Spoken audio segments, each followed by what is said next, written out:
Buongiorno, benvenuti a questa edizione del nostro telegiornale. Vediamo insieme i principali titoli.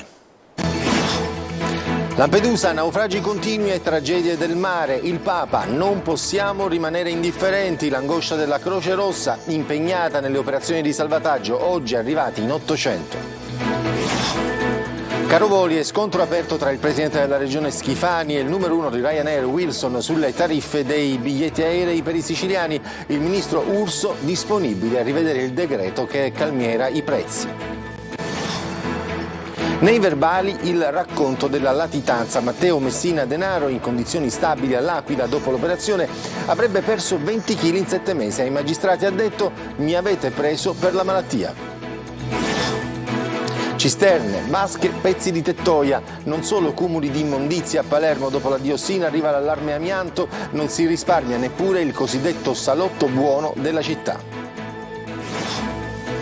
Francesco Gabbani porta un fiore gigante alla Villa Bellini di Catania per sensibilizzare il pubblico a uno stile di vita green. Sul palco un concerto tra vecchi successi e la riproposizione di cover di grandi autori.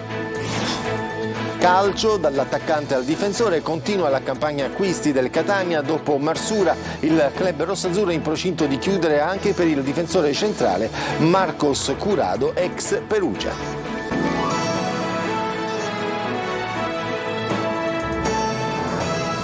E come sentivamo dai titoli, una delle estati più nere al largo di Lampedusa. Più di 1000 arrivi in 24 ore, ma sono i naufragi continui e soprattutto le costanti tragedie del mare a tenere banco. I responsabili della Croce Rossa, che salvano e accudiscono i sopravvissuti, raccontano la loro angoscia. Marco Carli. Più di 30.000 sbarchi da giugno ai primi 10 giorni di agosto. La stessa cifra è stata toccata nel 2021, ma in tutto l'anno. Numeri che danno il senso di quella che è la situazione a Lampedusa in questo anno così difficile, con record di caldo e con record, appunto, di sbarchi. Nel solo mese di luglio 23.639. La morte accertata in mare di 1.800 persone in meno di 8 mesi, 160 negli ultimi 4 giorni, per una delle estati più nere per l'emergenza migranti e in generale per l'isola delle Pelagie. L'ultima tragedia distante meno di 2 giorni. 41 morti e 4 soli superstiti che hanno vissuto un'avventura straziante. Siamo riusciti a sopravvivere perché nella barca alla deriva che abbiamo trovato, raccontano, c'erano 4 bottiglie d'acqua e mezza scatola di biscotti. Loro che hanno visto morire le persone attorno. Un'esperienza che li segnerà per sempre, che hanno deciso di affrontare insieme, almeno in queste ore che hanno seguito la tragedia, come ci ha detto il direttore delle operazioni di emergenze e soccorsi della Croce Rossa nel corso di Buongiorno Sicilia. Fisicamente stanno bene, insomma. Dal punto di vista psicologico sicuramente hanno avuto un trauma che ci vorranno 2 giorni prima che in qualche modo venga recuperato. E loro si sono molto uniti, non sono parenti fra di loro e nemmeno erano parenti con le persone che risultano oggi dispersi in mare. Intanto si alleggerisce la presenza di migranti che si trovano nell'hotspot di Lampedusa. Con i traghetti di linea per Porto Empedocle sono complessivamente 600 i migranti che lasceranno l'isola, mentre si continua a richiedere l'intervento dell'Unione Europea, un film già visto da anni insieme purtroppo alle immagini delle costanti tragedie del mare. Non rimaniamo indifferenti davanti a queste tragedie e preghiamo per le vittime e i loro familiari. Lo ha detto il Papa in un tweet dopo aver appreso con dolore la notizia del nuovo naufragio di migranti nel Mediterraneo. Cambiamo pagina. Caro voli e scontro aperto tra il presidente della regione Schifani e il numero 1 di Ryanair Wilson sulle tariffe dei biglietti per i siciliani. Il ministro Urso disponibile a rivedere il decreto che calmiera i prezzi, ma il Ministero dei Trasporti si dice stupito dalle affermazioni della compagnia irlandese. Lorena Dolci. Cita Harry Potter e il regime sovietico, gli algoritmi e il colosso Netflix. L'amministratore di Ryanair, Harry Wilson, da buon irlandese, infarcisce di parolacce la sfuriata contro il decreto che ha messo un tetto al caro voli, e molte sono all'indirizzo di Schifani. Qui è Ryanair che vi parla e non le manda a dire. Volano scintille nel botta e risposta, con il presidente della regione che risponde a tono: tariffe scandalose, spazzatura e vessare i siciliani. Lavoriamo ad un terzo vettore che favorisca la mobilità. Risultato: risultato, prime pagine dei giornali, tariffe per ore invariate e il faro della Commissione europea che si accende sulla stretta decisa dal governo per calmierare i prezzi dei voli dalle isole. Nel mezzo, a fare da piacere, il ministro del Made in Italy Adolfo Urso, che si dice disponibile a migliorare il decreto, quasi una retromarcia. Proprio quel decreto che secondo il numero 1 della più importante compagnia low cost è una norma ridicola e illegale che interferisce con le leggi del libero mercato, una roba populista, insiste, e di stampo sovietico. Altro nodo del contendere, la profilazione degli utenti, elaborata dal famoso algoritmo e messa sotto accusa dal governo. A Ryanair non ci sono algoritmi e la replica, mentre il Ministero cita studi internazionali. La Commissione europea sembra ammonire l'Italia quando dice che la libera fissazione di prezzi è la migliore garanzia. Lezione numero 1 del corso di economia, a cui si rifà anche l'imprenditore della compagnia aerea, che prevede che il decreto avrà l'effetto contrario. Se interferisce e restringi i prezzi, spiega, le aziende se ne vanno da un'altra parte. È irlandese, ma vale come mezza parola. Vedremo come andrà a finire. Voltiamo pagina, il racconto della latitanza attraverso i verbali dell'interrogatorio. Emergono ulteriori particolari sulla vita del boss Matteo Messina Denaro, dai covi ai fiancheggiatori. Ai magistrati ha detto: mi avete preso per la malattia. Natale Bruno. 20 kg in 7 mesi, tanti ne ha perso Matteo Messina Denaro, affetto da un tumore al colon con metastasi al fegato, 2 giorni fa operato per un'occlusione intestinale e successivamente ricoverato secondo prassi sanitaria e rianimazione. Per questa ragione i suoi legali chiedono la scarcerazione. Difficile al momento stabilire se il detenuto al 41 bis verrà poi trasferito nella cella ospedaliera dell'ospedale dell'Aquila oppure riportato direttamente in carcere di massima sicurezza di Preturo, che dista 7 chilometri dall'ospedale. Matteo Messina Denaro nega di avere mai ordinato delitti e racconta la sua versione sull'appoggio alla latitanza ricevuto dal geometra Andrea Bonafede, che gli prestò la propria identità consentendogli di sfuggire alle ricerche per anni, di sicuro negli ultimi 2 quelli della scoperta e della lotta al tumore. In cambio Bonafede ha avuto qualcosa, chiede il capo della DDA palermitana. No Andrea, no, non c'è questa mentalità. Matteo Messina Denaro parla a lungo con i magistrati della sua malattia, scoperta i primi giorni di novembre del 2020 dopo un'occlusione intestinale e la successiva colonoscopia. Ammette: quando scoprii che avevo questo tumore e quindi mi restava poco, mi sono messo a pensare e ho seguito un proverbio ebraico che dice: se vuoi nascondere un albero, piantalo nella foresta. Allora cosa penso? Ora che ho la malattia e non posso più stare fuori, devo ritornare qua nel mio ambiente perché mi gestivo meglio, non posso fare alla Provenzano dentro la casupola di campagna con ricotta e cicorie. Da quel momento mi sono messo a fare l'uomo libero. Sono i momenti in cui Matteo Messina Denaro decide di abbandonare la caverna e ai magistrati Spavaldo dice: voi mi avete preso per la malattia, senza la malattia non mi prendevate. Il boss ergastolano, latitante da 30 anni, offre il suo volto migliore. Io non faccio parte di niente, io sono me stesso, risponde. Ma devo essere un criminale, mi definisco un criminale onesto. Questo è un ossimoro, lei sa cosa significa naturalmente, obietta De Lucia. E il capomafia, rivendicando la sua istruzione e la familiarità con i libri, dice: sì, l'ossimoro, la gelida fiamma. Facevamo sempre questo esempio a scuola. 6 pistole semiautomatiche, di cui 2 calibro 7,65 e una con il colpo in canna, 2 mitra, un fucile e 1137 munizioni con un silenziatore, un rilevatore e disturbatore di segnale, sono stati rinvenuti dalla polizia a Catania in via Capo Passero al 5° piano di un'abitazione. Tra le cose sequestrate anche un'attrezzatura elettronica specifica per agevolare l'attività criminale e 202 involucri di crack e cocaina pronti per la vendita. Sono in corso accertamenti per individuare chi avesse la materiale disponibilità delle armi. E adesso ci spostiamo a Palermo. Cisterne, vasche, pezzi di tettoia, non solo cumuli di immondizia a Palermo, in diverse strade della città, e allarme amianto, non si risparmia neppure il cosiddetto salotto della città. Marco Gullà. Siamo nel salotto della città di Palermo, via Mariano Stabile, via dello shopping, ma al contempo anche zona molto frequentata da turisti. Eppure queste 2 vasche di cemento amianto sono abbandonate sul marciapiede da oltre 2 mesi e lo rimarranno almeno fino a settembre, quando, nella migliore delle ipotesi, il servizio di rimozione del comune di Palermo verrà rifinanziato e ricomincerà a togliere dalla strada i rifiuti pericolosi abbandonati dai palermitani. Ma situazioni simili a Palermo se ne contano diverse, come a Ballarò, Fontanaroa, Lozenna, Ciaculli, a Sferracavallo, con residenti esasperati e che continuano a sommergere di mail, telefonate la RAP, la partecipata, che si occupa della gestione dei rifiuti a Palermo, e il settore ambiente di Palazzo delle Aquile per far togliere pezzi di tettoia, cisterne per l'acqua, fioriere, canne fumarie lasciate all'intemperie in condizioni di estrema pericolosità. Smaltire l'amianto ha però un costo decisamente elevato, fino a 40 centesimi per ogni chilogrammo di materiale da eliminare in maniera sicura. Per una cisterna d'acqua ci vorrebbero circa 300 euro, soldi che impresari edili o che proprietari di casa non vogliono spendere, che quindi spesso e volentieri abbandonano per strada. Ma in città l'emergenza rifiuti continua, soprattutto le periferie sono invase ancora da rifiuti di ogni genere. Da una parte all'altra della Sicilia, a Belpasso, nel Catanese, il sindaco Caputo contro gli incivili che deturpano il parco dell'Etna nel territorio comunale. Potenziati i controlli e avviate le operazioni di bonifica delle discariche a cielo aperto che spesso si trasformano in bombe ecologiche. Emanuela Corsi. Sono vere e proprie discariche a cielo aperto che deturpano la bellezza delle nostre città e dei nostri luoghi e che spesso si trasformano in vere e proprie bombe ecologiche. Una delle aree maggiormente colpite è quella del Parco dell'Etna, che ricade su diversi comuni del Catanese.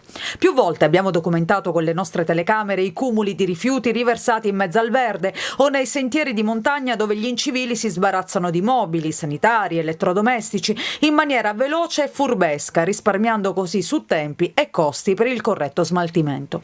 Nel comune di Belpasso il sindaco Carlo Caputo, già presidente del Parco dell'Etna, ha intrapreso una vera e propria battaglia contro gli incivili e ha avviato operazioni di bonifica su tutto il territorio, comunale e non. Abbiamo iniziato il recupero di microdiscariche, il ripristino dei luoghi sia nelle periferie del paese sia lungo le strade provinciali. Poi abbiamo fatto un recupero di microdiscariche anche nella nostra zona industriale, che è presa sempre di mira dagli zozzoni, e l'altro ieri abbiamo iniziato con il recupero di microdiscariche sul Parco dell'Etna. Il primo cittadino, come presidente del parco, aveva più volte denunciato lo stato in cui versavano alcune zone invase dai rifiuti in un'area che da 10 anni è patrimonio dell'UNESCO. Buona parte dei territori che sono sul Parco dell'Etna è competenza dei comuni, quindi è un dovere fare questo lavoro, perché si produce un danno di immagine, un danno economico e un danno ambientale. Un'operazione potenziata anche da controlli capillari e telecamere di videosorveglianza. Sequestrati a Catania dai carabinieri del NAS 90 litri di olio d'oliva condizionato all'interno di contenitori privi di etichetta in evidente stato di irrancidimento e 5 kg di carni avicole in cattivo stato di conservazione congelate abusivamente rinvenuti presso il punto di ristoro annesso ad uno stabilimento balneare. Disposta la chiusura di un esercizio di somministrazione e di un deposito alimenti. Le attività ispettive condotte su tutto il territorio nazionale hanno interessato più di 800 strutture, di cui 257 risultate irregolari. E rimaniamo a Catania, dove questa mattina si è svolto un sit-in dei vigili del fuoco davanti alla prefettura. Chiedono più mezzi e personale, assunzioni, maggiore attenzione nella gestione delle emergenze, la riclassificazione delle sedi, il pagamento degli arretrati, la tutela sanitaria e il riconoscimento delle malattie professionali e anche fondi straordinari per la manutenzione. Intanto l'assessore regionale alle autonomie locali Andrea Messina ha nominato i commissari che sostituiranno le 147 amministrazioni comunali siciliane inadempienti per quanto riguarda l'obbligo di censimento dei terreni percorsi da incendi e di aggiornamento annuale del catasto delle aree bruciate. Adesso c'è la pubblicità.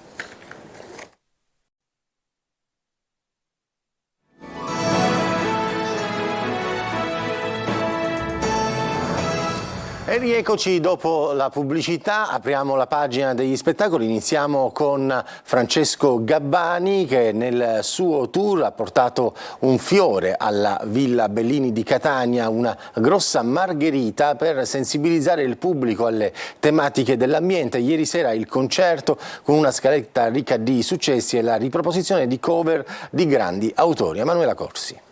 Per fare un tavolo ci vuole il legno. Francesco Gabbani sbarca in Sicilia con il Ci vuole un fiore tour. Sul palco della Villa Bellini di Catania appare una grossa margherita. L'obiettivo dell'artista toscano è quello di sensibilizzare il pubblico attraverso la musica e le parole sulle tematiche legate all'ambiente e al futuro del nostro pianeta. Per fare il monte ci vuole la terra, per far la terra ci vuole. Un ricco repertorio tra cover di artisti come Endrigo, Battisti e De André e successi del cantautore. Tra questi Occidentali Scarma, che ha fatto cantare e ballare il pubblico della Villa Bellini.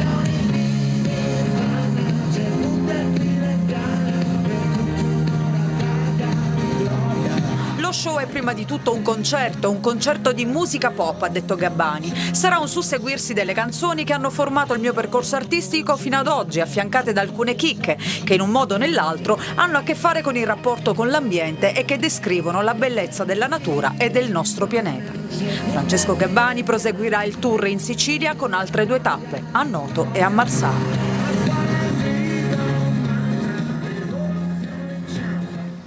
Dal concerto di Gabbani a quello del sassofonista Francesco Cafiso al Parco Forza, che ha inaugurato il mese di eventi culturali in occasione della riapertura del sito archeologico di Ispica nel Ragusano. Laura Curella. Una passeggiata al tramonto tra bellezze naturalistiche, reperti archeologici e musica d'autore. Riapre così Parco Forza, dopo i lavori di restauro seguiti dalla Soprintendenza di Ragusa e finanziati dalla Regione con oltre 2 milioni di euro. È stata sicuramente migliorata la fruizione del parco e abbiamo avuto la possibilità di scavare il Palazzo Marchionale, nel quale abbiamo trovato nuovi ambienti, abbiamo chiarito alcuni dubbi del passato rispetto alle ricerche archeologiche svolte fino al 2008 e soprattutto la grande novità è quella che abbiamo trovato una grandissima cucina del palazzo collegata agli ambienti di rappresentanza. La sfida adesso è quella della valorizzazione del sito a 2 passi dal centro di Ispica, attraverso iniziative di ampio respiro culturale in grado di richiamare turisti e visitatori tutto l'anno. Si chiude una fase e se ne apre un'altra, quello della valorizzazione. E l'obiettivo nostro come parco è quello di destagionalizzare i flussi turistici e fare in modo che il nostro patrimonio possa essere fruito di tutti i mesi dell'anno. La magia del sassofonista Francesco Cafiso ha dato il là al mese di eventi che abiteranno gli scorci suggestivi del parco tra concerti, arte, fitness e archeologia.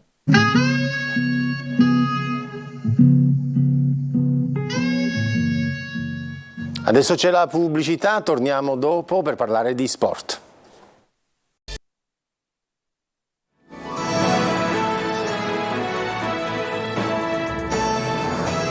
Rieccoci dopo la pubblicità, parliamo di sport, di calcio. Il Catania, dopo Marsura, è in procinto di chiudere anche per il difensore centrale Marcos Curado, ex Perugia. Intanto ieri test match contro il Calatabbiano vinto 9-1 dai rossazzurri. Marco Carli. Dal nuovo attaccante esterno al prossimo difensore centrale, il Catania ha ufficializzato il nome di Davide Marsura, l'esterno d'attacco che va a rafforzare il reparto in attesa della prima punta. Marsura, 29enne, arriva in rossazzurro da svincolato dopo aver chiuso il suo rapporto con l'Ascoli. 13 presenze, 3 gol in B la scorsa stagione. Attaccante che ama partire largo per poi accentrarsi, molto abile nel dribbling. Il nuovo acquisto vanta in totale 165 presenze, 21 gol nella serie cadetta e 72 partite, 18 gol in C. Per me questa è una grande opportunità che non ci ho pensato 2 volte prima di accettare questa sfida. Ho voluto legarmi a un progetto così importante per crescere con questa società. Ma c'è di più, arriva anche il nome di uno dei 2 difensori centrali pronto ad arricchire il reparto arretrato. Si tratta di Marcos Curado, classe 95, argentino, ex Perugia. Proprio qualche giorno fa aveva rescisso il contratto che lo legava alla società biancorossa fino al 30 giugno 2024. Un biennale pronto per lui. In Italia ha giocato con Perugia, appunto, Genoa, Crotone, Frosinone e Avellino. 98 presenze in Serie B e le giovanili trascorse con gli argentini dell'Arsenal. L'idea è chiara, avere giocatori che siano pronti all'uso e che abbiano chance di accompagnare il Catania anche in una categoria superiore. Intanto nel secondo test congiunto, questa volta con il Calatabbiano, impegnato nel prossimo campionato di promozione, il Catania ha vinto 9-1. Fra i protagonisti l'australiano Popovic e il serbo Bocic, su quest'ultimo si punta molto, autore di una doppietta come Sarao e De Luca. L'altra rete è stata di Palermo. Abbonamenti infine, dopo la definizione della capienza del Massimino si lavora per predisporre tutto con la società che gestirà la vendita delle tessere. La campagna scatterà probabilmente subito dopo Ferragosto con il diritto di prelazione per i vecchi abbonati. E prima di chiudere una notizia che riguarda il mercato del Messina Calcio. Dopo il difensore Pacciardi, il club giallorosso ha ufficializzato oggi l'acquisto del centrocampista trentenne Marco Firenze, che ha firmato un contratto annuale. L'attaccante Vincenzo Plescia ha rifiutato la destinazione giallorossa. È tutto, il TG torna più tardi, vi auguro un buon proseguimento di giornata.